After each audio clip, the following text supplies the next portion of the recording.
ভাবুন তো, আজ থেকে কোটি কোটি বছর আগে আপনি যদি সমুদ্রের পানিতে নামতেন তাহলে কি দেখতে পেতেন? আজকের মতো শান্ত সমুদ্র নয়, সেই পানির নিচে ঘুরে বেড়াতো এমন কিছু বিশাল প্রাণী যাদের আকারের কথা শুনলেও অবাক হতে হয়। আর মজার ব্যাপার হলো, তাদের অনেকের অস্তিত্ব সম্পর্কে আমরা জানতেই পেরেছি বহু বছর পর, মাটির নিচে চাপা পড়ে থাকা কিছু জীবাশ্মের কারণে। বন্ধুরা, আমরা সাধারণত পৃথিবীর সবচেয়ে বড় প্রাণী বলতে নীল তিমি, বিশাল ডাইনোসর কিংবা কমোডো ড্রাগনের মতো প্রাণীর কথা ভাবি। কিন্তু এক সময় এই পৃথিবীর সমুদ্রেও এমন কিছু প্রাণী রাজত্ব করত যাদের সামনে আজকের অনেক বিশাল প্রাণীকেও ছোট মনে হবে।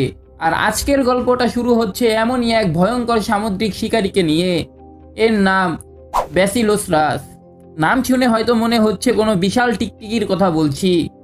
আসলে প্রথমবার যখন এর জীবাশ্ম আবিষ্কার হয়েছিল, বিজ্ঞানীরাও কিন্তু ঠিক সেটাই ভেবেছিলেন। 1830 সালে যুক্তরাষ্ট্রের আলাবামায় এই প্রাণীর বিশাল কিছু হাড় পাওয়া যায়। কিন্তু সমস্যা ছিল, এগুলো আসলে কোনো প্রাণীর হাড় সেটাই তখন বিজ্ঞানীরা বুঝতে পারছিলেন না। প্রায় এক দশক ধরে চলল গবেষণা আর নানা ধরনের অনুমান। শেষ পর্যন্ত 1840 সালে প্রাণীটির নাম দেওয়া হয় ব্যাসিলোসারাস, যার অর্থ দাঁড়ায় অনেকটা টিকটিকির রাজা। কিন্তু এখানেই গল্পটা আরও মজার হয়ে যায়, কারণ একসময় বিজ্ঞানীরা ভাবছিলেন এটি হয়তো বিশাল কোনো সরীসৃপ। কেউ আবার এর সঙ্গে ডলফিনের মিল খুঁজে পেয়েছিলেন, আবার কেউ মনে করেছিলেন এটি তিমির পূর্বপুরুষ হতে পারে।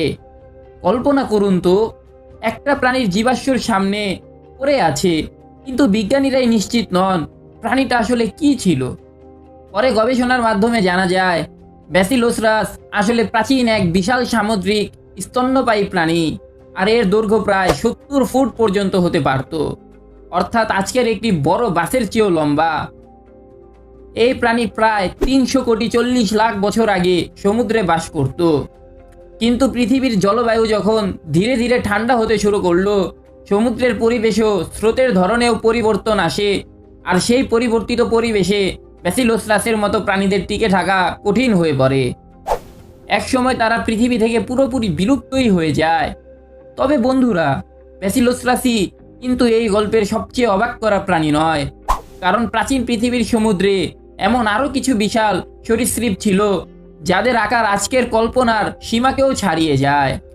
আপনারা হয়তো টাইটানোবোয়া বা বাসুকি ইন্ডিকাসের মতো বিশাল সাপের কথা শুনেছেন, কিন্তু প্রশ্ন হলো, সমুদ্রের সবচেয়ে বড় সরীসৃপগুলো কতটা বিশাল ছিল?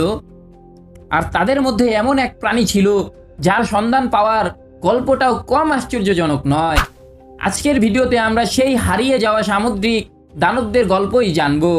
আর শুরুটা হবে ইংল্যান্ডের একটি ছোট শহর থেকে, যেখানে দুই ভাই বোনের আবিষ্কার বদলে দিয়েছিলেন প্রাচীন সমুদ্রের প্রাণী সম্পর্কে মানুষের ধারণা। কিন্তু বন্ধুরা, এই আবিষ্কারের গল্পটা এখানেই শেষ নয়। ইংল্যান্ডের লাইমি রেজিক্স এলাকায় এই প্রাণীর জীবাশ্ম খুঁজে পাওয়ার সময় মেরি অ্যানিউয়ের বয়স ছিল মাত্র 12 বছর। প্রথমে তার ভাই জোসেফ একটি গুরুত্বপূর্ণ অংশ প্রাণীটির মাথার খুলি খুঁজে পান। এরপর দুজন মিলে পুরো এলাকাটি আরও ভালোভাবে খুঁজতে শুরু করেন। আর তখনই সামনে আসে আরও বড় চমক। মাটির নিচে চাপা পড়েছিল প্রায় 90 মিলিয়ন বছর আগের এক বিশাল সামুদ্রিক সরীসৃপের জীবাশ্ম। আকারের দিক থেকে সেটি মেরি ও জোসেফের থেকেও প্রায় 20 গুণ বড় ছিল। হিসাব অনুযায়ী প্রাণীটির দৈর্ঘ্য প্রায় 82 ফুট পর্যন্ত হতে পারত। একটু কল্পনা করুন, একটি প্রাণী এতটাই বড় যে পাশাপাশি দুটি বিশাল টাইটানোবোয়া রাখলেও তার আকারের সঙ্গে তুলনা করা যায়। তবে আরও অবাক করার বিষয় হলো, এই প্রাণী পৃথিবীতে এমন এক সময়ে বাস করত যখন ডাইনোসরেরা ধীরে ধীরে পৃথিবীতে আধিপত্য বিস্তার করতে শুরু করেছে। এই সামুদ্রিক সরীসৃপটি ছিল প্রাগৈতিহাসিক পৃথিবীর অন্যতম শক্তিশালী শিকারী। আর সবচেয়ে আশ্চর্যের ব্যাপার হলো, এটি পৃথিবী ইতিহাসের বিশাল এক সময় জুড়ে টিকেছিল। ট্রায়াসিক, জুরাসিক, এমনকি ক্রিটেসিয়াস, মেসোজোয়িক যুগের বিভিন্ন পর্যায়ে এই ইকটিওসরের বিভিন্ন প্রজাতি সমুদ্রে বিচরণ করেছে। ভাবুন তো, এমন একটি প্রাণী যে পৃথিবীর ইতিহাসে এত দীর্ঘ সময় ধরে টিকেছিল, যখন একের পর এক বিশাল প্রাণীর প্রজাতি পৃথিবী থেকে হারিয়ে যাচ্ছিল।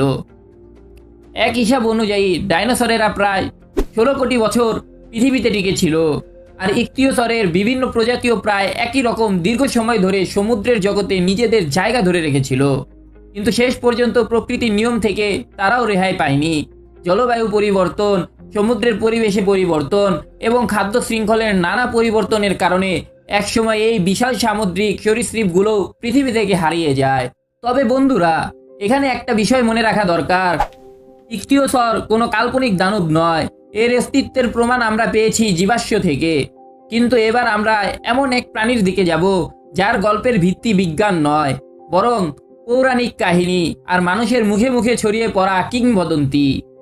আর এই প্রাণীর কথা শুনলে হয়তো আপনার মনে হবে, এটা কি সত্যিই কোনো প্রাণী হতে পারে? ইন্টারনেটে এর নাম নিয়ে নানা গল্প, ছবি এবং কথিত ভিডিও ছড়িয়ে আছে। নামটি আলগ্রনমহা। বন্ধুরা, আমি যদি আপনাদের এই প্রাণীটির কথিত আকারটা বলি, তাহলে শুধু অবাকই হবেন না, হয়তো বিশ্বাস করতেও কষ্ট হবে। কারণ কিংবদন্তি অনুযায়ী এই প্রাণীর দৈর্ঘ্য নাকি প্রায় 675 মিটার, অর্থাৎ প্রায় 2215 ফুট। এখন এটাকে একটু সহজভাবে কল্পনা করুন। বর্তমান পৃথিবীর সবচেয়ে বড় পরিচিত প্রাণী নীল তিমি প্রায় 100 ফুট পর্যন্ত লম্বা হতে পারে।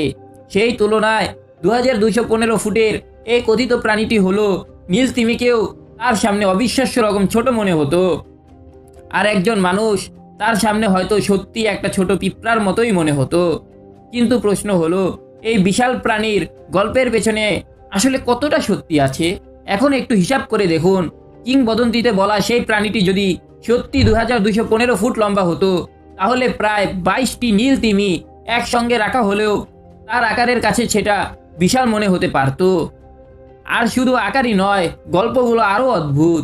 কথিত আছে এই প্রাণীর দাঁত নাকি একজন মানুষের সমান বড় ছিল, এমনকি এর মাথায় ছিল 6টি চোখ। কিন্তু প্রশ্ন হলো, এত বিশাল প্রাণীর অস্তিত্বের কোনো প্রমাণ কি পাওয়া গেছে?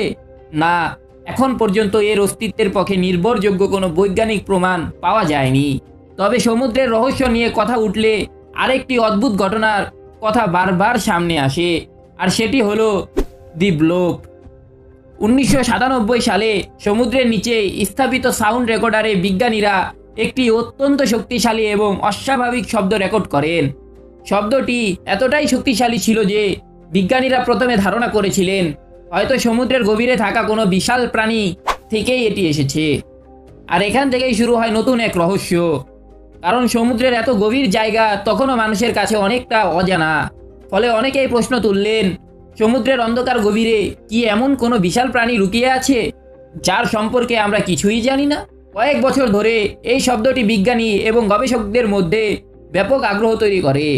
এরপর প্রায় 8 বছর পর অ্যান্টার্কটিকার কাছাকাছি এলাকা থেকে আবারও একই ধরনের শব্দ শোনা যায়। তবে পরবর্তীতে বিজ্ঞানীরা এর একটি প্রাকৃতিক ব্যাখ্যা দেন। তাদের মতে এই শব্দটি কোনো বিশাল প্রাণীর নয়, বরং বিশাল বরফের ছাই বা হিমবাহ ভেঙে যাওয়ার ফলে তৈরি হয়েছিল। অর্থাৎ রহস্যের সমাধান হয়তো আমরা পেয়েই গেছি, কিন্তু তারপর একটা প্রশ্ন থেকে যায়, সমুদ্রের গভীরে আমরা আসলে কতটুকুই বা জানি? আজও সমুদ্রের বিশাল একটি অংশ মানুষের কাছে পুরোপুরি অজানা। তাই অজানা কিছু নিয়ে মানুষের কল্পনা তৈরি হওয়াটা খুবই স্বাভাবিক। আর এবার যে প্রাণীটির কথা বলবো, তার গল্প শুনলে হয়তো আপনার কল্পনাকেও হার মানাবে। ভাবুন তো, এমন একটি প্রাণী যার শরীর দেখতে অনেকটা তিমির মতো, কিন্তু মুখটা নেকড়ের মতো, আবার তার 4টি পা আছে। শুনেই মনে হচ্ছে এ তো কোনো সিনেমার দানব। কিন্তু ইনুইট লোককথায় এমনই এক রহস্যময় প্রাণীর কথা বলা হয়েছে। এর নাম আকলুত। কিংবদন্তি অনুযায়ী আকলুত ছিল এমন এক প্রাণী যে স্থল এবং সমুদ্র দুই জায়গাতেই চলাফেরা করতে পারত। স্থলে এলে তার রূপ বদলে যেত, তখন তাকে 4 পায়ের বিশাল প্রাণীর মতো বর্ণনা করা হতো, আর সমুদ্রে নামলেই সে নাকি অর্কা তিমির মতো হয়ে যেত। এমনকি লোককথায় বলা হয় স্থলে থাকা অবস্থায় আকলুত বিভিন্ন স্থলজ প্রাণী এবং মানুষ শিকার করত, আর সমুদ্রে গেলে তার শিকার হতো সিল, সামুদ্রিক স্তন্যপায়ী প্রাণী, পেঙ্গুইন এবং বিভিন্ন মাছ। তবে আকলুতকে ঘিরে সবচেয়ে ইন্টারেস্টিং একটি গল্প আছে। কিছু কিংবদন্তিতে বলা হয় সমুদ্রে মানুষের অতিরিক্ত শিকারের কারণে সামুদ্রিক প্রাণীর সংখ্যা কমে যেতে শুরু করেছিল। ফলে আকলুতের জন্য সমুদ্রে পর্যাপ্ত খাবার পাওয়া কঠিন হয়ে পড়ে, আর তখনই নাকি সে মানুষকেই শিকার করা শুরু করে। অর্থাৎ লোককথার ভাষায় মানুষের লোভই নাকি মানুষকে এই ভয়ঙ্কর প্রাণীর শিকারে পরিণত করেছিল। কিন্তু আকলুতের গল্প এখানেই শেষ নয়, কারণ পৃথিবীর বিভিন্ন সংস্কৃতিতে সমুদ্রের গভীরতা নিয়ে এমন আরো অনেক ভয়ঙ্কর কিংবদন্তি রয়েছে। তাহলে বন্ধুরা, আজকের গল্পের সবচেয়ে মজার বিষয়টা হলো আমরা যে প্রাণীগুলোর কথা বললাম তাদের কিছু সত্যি একসময় পৃথিবীতে ছিল, আবার কিছু এখনো শুধু মানুষেরই গল্প, কিংবদন্তি আর কল্পনার অংশ। আকলুতের কথাই ধরুন, লোককথা অনুযায়ী এই প্রাণীটি প্রায় 22 ফুট লম্বা এবং ওজন প্রায় 8,000 পাউন্ড পর্যন্ত হতে পারে, কিন্তু এখন পর্যন্ত এর অস্তিত্বের কোনো বৈজ্ঞানিক প্রমাণ পাওয়া যায়নি। তাই প্রশ্নটা আপনাদের কাছেই রেখে দিচ্ছি, আপনার কি মনে হয় আকলুতের মতো প্রাণীগুলো কি সত্যিই কোনো একসময় পৃথিবীতে ছিল, নাকি এগুলো শুধু মানুষের কল্পনার প্রাচীন গল্পের অংশ? আপনার মতামত অবশ্যই কমেন্টে জানাবেন। তবে একটা বিষয় কিন্তু বেশ অবাক করার মতো, প্রাচীন মানুষের বলা সব গল্প যে কাল্পনিক সেটাও কিন্তু সঠিক নয়। 17 সালের দিকে গবেষকরা এমন একটি অদ্ভুত দেখতে মাছের সন্ধান পেয়েছিলেন, যেটি দেখতে এতটাই আলাদা ছিল যে প্রাচীন মানুষের বর্ণনা করা কোনো সামুদ্রিক প্রাণীর সঙ্গে এর মিল খুঁজে পাওয়া যায়। গবেষণার পর জানা যায় এই প্রাণীটা আসলে বহু প্রজন্ম ধরে সমুদ্রেই টিকে আছে। অর্থাৎ প্রাচীন মানুষের কিছু গল্পের পেছনে যে বাস্তব প্রাণীর অস্তিত্ব থাকতে পারে সেটাও একেবারে উড়িয়ে দেওয়া যায় না। এই প্রাণীটি হলো বাস্কিং শার্ক। বিশাল এই হাঙর প্রায় 40 ফুট পর্যন্ত লম্বা হতে পারে এবং আজও সমুদ্রে বেঁচে আছে। আর এবার আসি এমন একটি প্রাণীর কাছে যার নাম শুনলেই হয়তো আপনার ছোটবেলার গল্প, কার্টুন কিংবা সিনেমার কথা মনে পড়ে যাবে। সাইরেন, অর্ধেক মানুষ আর অর্ধেক মাছ। এই রহস্যময় প্রাণীকে নিয়ে পৃথিবীর বিভিন্ন সংস্কৃতিতে অসংখ্য গল্প প্রচলিত আছে। আর সবচেয়ে মজার বিষয় হলো আজও ইন্টারনেটে মাঝে মাঝে এমন ভিডিও ভাইরাল হয় যেখানে কেউ দাবি করেন তিনি নাকি নিজের চোখে জীবন্ত সাইরেন দেখেছেন। কিন্তু সত্যি কি সাইরেন পৃথিবীতে ছিল, নাকি এগুলো শুধুই মানুষের কল্পনা? এই সিদ্ধান্তটা এবার আপনাদের উপরই থাকলো। আপনারা কি মনে করেন কমেন্টে জানাতে ভুলবেন না। আর বন্ধুরা, আজকের ভিডিওটি ছিল আমাদের প্রাচীন ও পৌরাণিক প্রাণী সিরিজের আরেকটি অংশ। আপনি যদি আগের ভিডিওগুলো না দেখে থাকেন তাহলে ভিডিওর ডেসক্রিপশনে দেওয়া লিঙ্ক থেকে সেগুলোও দেখে নিতে পারেন, কারণ সেখানে এমন আরও কিছু প্রাণীর গল্প আছে যেগুলোর কিছু সত্যি আর কিছু আজও রহস্য। ভিডিওটি ভালো লাগলে একটি লাইক দিতে পারেন। আর এমন রহস্য ও অজানা গল্প নিয়মিত দেখতে চাইলে কাউসার ইনসাইটকে সাবস্ক্রাইব করে পাশে থাকা বেল আইকনটি অন করে রাখুন। আবার দেখা হবে নতুন কোনো রহস্য, অজানা তথ্য আর অবিশ্বাস্য গল্প নিয়ে। ততক্ষণ পর্যন্ত ভালো থাকুন, সুস্থ থাকুন। আল্লাহ হাফিজ।